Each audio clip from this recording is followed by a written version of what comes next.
Ako si Jamaica Ayabut from Bisowa 2D at ito ang ating final examination output.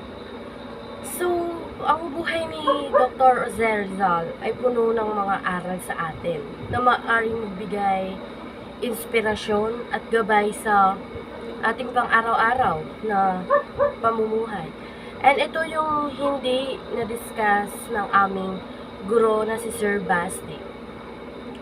Is yung pagmamahal sa pamilya. Si Rizal kasi nagpakita ng matinding pagmamahal sa kanyang pamilya.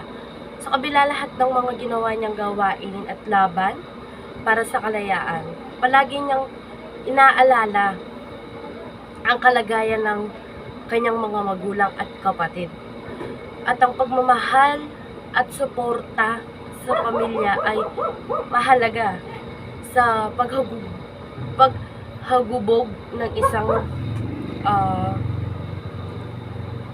matatag na individual. Then last is yung pagpupunyagi at dedikasyon. Sa kabila kasi ng marami niyang ginawang, marami niyang pagsubok, hindi sumuko si Dr. Rizal sa kanyang mga adhikain. Sa halip, ginamit niya yung kanyang talino at kasanayan sa panunulat at medisina upang labanan ang pang-aapi at makamit ang kanyang layunin.